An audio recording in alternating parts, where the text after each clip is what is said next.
जय माँ काली मित्रों, आपका मेरे चैनल माँ काली माँ दुर्गा शक्ति संवाद में स्वागत है। मित्रों, अगर आप मेरे चैनल पर नए हैं तो मेरे चैनल को सब्सक्राइब कीजिए, लाइक कीजिए, शेयर कीजिए।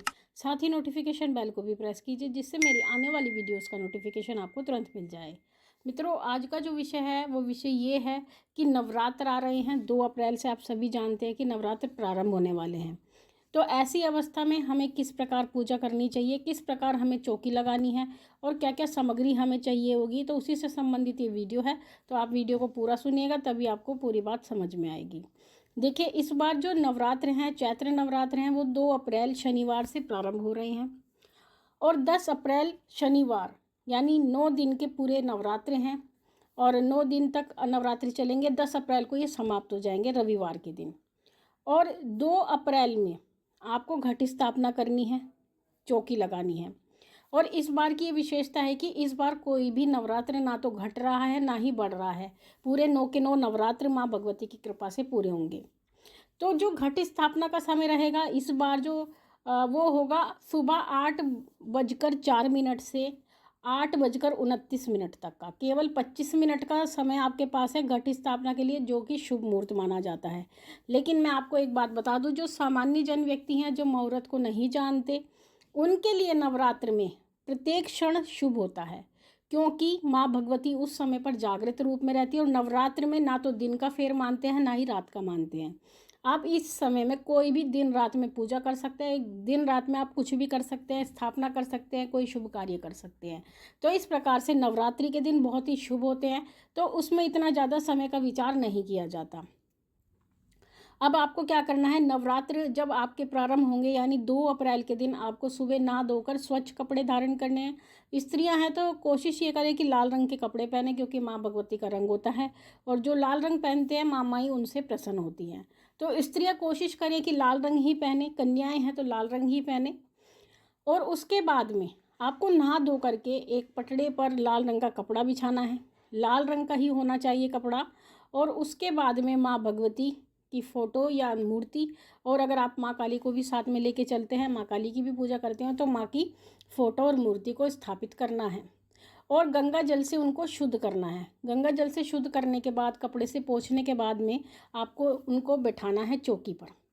उसके बाद में आपको क्या करना है, आपको घट स्थापना करनी है। घट स्थापना के लिए आपको जो लोटा होता है, या आपके पास कलश है तो कलश, लोटा है तो लोटा, और अगर मिट्टी का कलश है तो मिट्टी का कलश, उसमें आपको जल भर लेना है। और जल भरने से पहले थोड़ा उसमें गंगा जल डालना है और उसके बाद में जल भरना है। जल भरने के बाद में उसमें आपको एक सिक्का डालना है, थोड़ी सी चीनी डालनी है, और अगर आप चाहें तो एक सुपारी भी डाल सकते हैं। तो ये सामग्री डालने के बाद में आपको या तो अशोक के पत्ते लगाने हैं या फिर आम के पत्ते आपको लगाने हैं घट के अंदर। और उसके ऊपर एक नारियल स्थापित करना है, जो कि चुनरी के साथ होना चाहिए। तो इस प्रकार से आपकी पहले घट स्थापना होगी। घट स्थापना होने के बाद में आपको क्या करना है, आपको अगर आप चाहें तो खेतरी बो सकते हैं, यानी जो बो सकते हैं, ये आपके लिए ऑप्शनल है। लेकिन अश्विन मास में खेतरी अवश्य ही बोई जाती है, क्योंकि ये सुख समृद्धि का प्रतीक होती है। तो आप बो भी सकते हैं, नहीं भी बो सकते। बाकी अगर आपकी परंपरा है बोने की तो आप बो सकते हैं। तो वो बोते हैं तो आपको मिट्टी के बीच में रखना होता है कलश, और अगर वो नहीं बोते तो कलश के नीचे आपको चावल अवश्य रखने हैं। तो चावल शुभता का प्रतीक होता है, माँ लक्ष्मी का प्रतीक होता है, तो कलश के नीचे आपको चावल अवश्य ही रखने हैं। फिर उसके बाद में आपको गणेश जी की स्थापना करनी है। अगर आपके पास गणेश जी की मूर्ति है तो गणेश जी की मूर्ति रख सकते हैं, और अगर गणेश जी नहीं है तो आप एक सुपारी पर कलावा लपेट करके गणेश जी मान करके उनकी स्थापना कर सकते हैं। और उसके बाद में जो लोग भैरव जी को लेके चलते हैं, जो भैरव जी को मनाते हैं या बटुक भैरव जी की साधना आराधना करते हैं, तो वो भी बटुक भैरव जी को स्थान दें। इस प्रकार से आप बटुक भैरव जी को भी बिठा सकते हैं, और जो हनुमान जी की पूजा करते हैं हनुमान जी को भी बिठा सकते हैं। तो उसके बाद में आपको क्या करना है, फिर आपको ज्योत प्रज्वलित करनी है। अगर आप अखंड ज्योत लगाते हैं तो अखंड ज्योत प्रज्वलित करनी है, और अगर आप सुबह शाम की ज्योत लगाते हैं तो सुबह शाम की लगा सकते हैं। जो लोग माँ काली को मानते हैं वो माँ काली के लिए भी ज्योत लगाएंगे, और माँ काली की जो ज्योत लगेगी वो सरसों के तेल की लगेगी। अगर आप चाहते हैं देसी घी की लगाना तो माँ काली की ज्योत देसी घी की भी लगाई जा सकती है, वो आपकी इच्छा पर निर्भर करता है। लेकिन सरसों के तेल की तो कोई भी व्यक्ति लगा सकता है।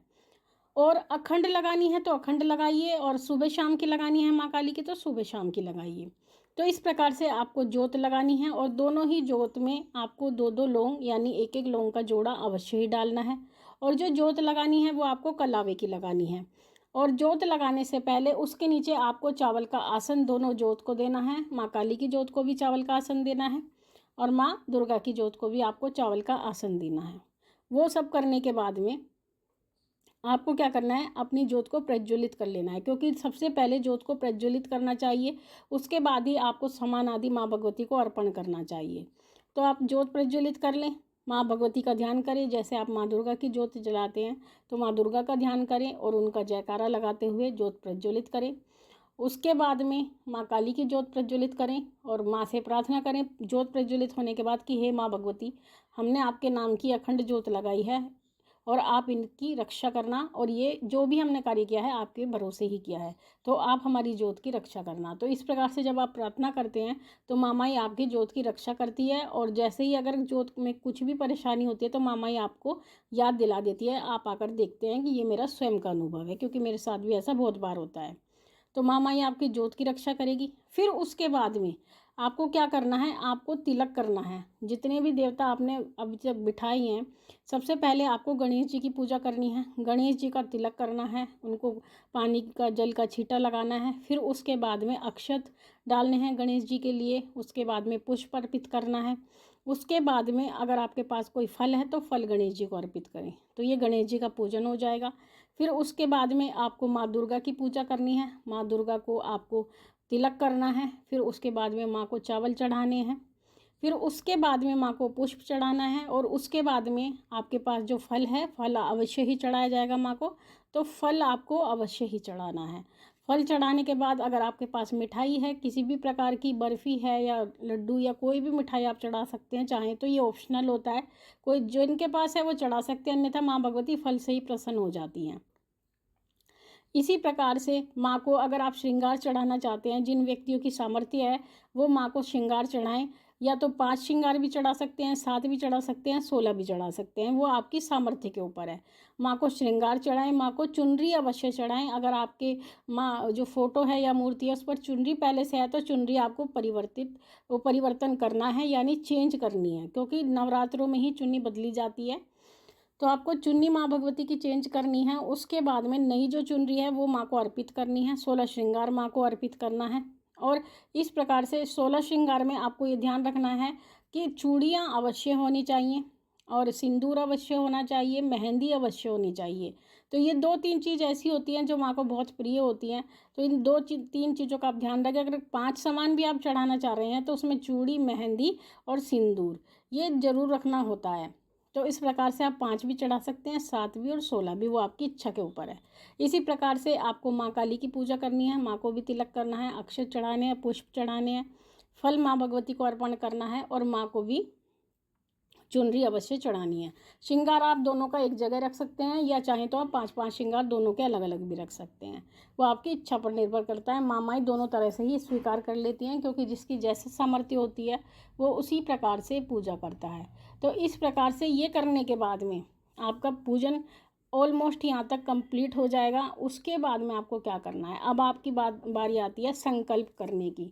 आपको संकल्प करना है, और संकल्प अपना नाम लेना है। संकल्प में अपना नाम, अपने पिता, अगर आपकी शादी हो चुकी है तो अपने पति का नाम, और फिर अपना गोत्र बोलना है। अगर शादी नहीं हुई है तो पिता का गोत्र बोलना है, और शादी हो चुकी है तो पति का गोत्र बोलना है। फिर आपको अपना एड्रेस बोलना है, जो जिस पते पर आप इस समय निवास कर रही हैं। अगर पिता के घर है तो पिता का बोलेंगे, अगर पति के घर है तो पति के एड्रेस बोलेंगे। तो एड्रेस बोलने के बाद में फिर आपको बोलना है कि चैत्र नवरात्र की ये जो प्रथम तिथि है, इसमें मैं संकल्प करती हूँ कि हे माँ, नवरात्रि का संकल्प करती हूँ, और ये संकल्प आप मेरा पूर्ण कराने की कृपा करें। इसमें किसी प्रकार का कोई भी विघ्न ना आने दें, और मेरा जो संकल्प है वो निर्विघ्न पूर्ण हो, और आप मेरे संकल्प की, मेरे व्रत की रक्षा करना। तो इस प्रकार से आपको प्रार्थना करनी है माँ माई से यहाँ पर। और संकल्प करते हुए आपको हाथ में एक पुष्प लेना है, और 2-4 अक्षत के दाने लेने हैं, और जल थोड़ा सा हाथ में रख लेना है, और संकल्प करने के बाद में वो जो सामग्री आपके हाथ में है उसको या तो किसी बर्तन में छोड़ दें या भूमि पर छोड़ दें। तो इस प्रकार से आपका संकल्प हो जाता है, क्योंकि कोई भी पूजा पाठ हो उसमें संकल्प का बहुत बड़ा योगदान होता है। तो ये सब करने के बाद में आपकी पूजा अधिकांश से पूर्ण हो जाएगी। और जो लोग मैंने बताया था जो भैरव जी को साथ लेके चलते हैं और जो बालाजी को साथ लेके चलते हैं, वो क्या करेंगे, वो भैरव जी को 2 लड्डू और बालाजी को 2 लड्डू, अगर मोटी बूंदी के मिल जाए तो ज़्यादा अच्छा है, अन्यथा सामान्य बूंदी के लड्डू आप 2-2 लड्डू अवश्य ही साथ में उनको अर्पित करें।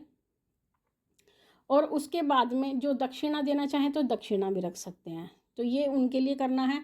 कुछ लोग कपड़ा भी रखते हैं, अगर कपड़ा रखना चाहते हैं भैरव जी का तो 1.25 मीटर काला कपड़ा रखा जाता है, और हनुमान जी को रखना चाहते हैं तो 1.25 मीटर लाल कपड़ा उनका रखा जाता है। तो इस प्रकार से ये रखा जाता है अगर जो लोग भैरव जी और हनुमान जी को साथ में लेके चलते हैं। और जो नहीं लेके चलते तो उनके लिए तो कोई ऐसी बात नहीं है, सामान्य रूप से आप पूजा कर सकते हैं।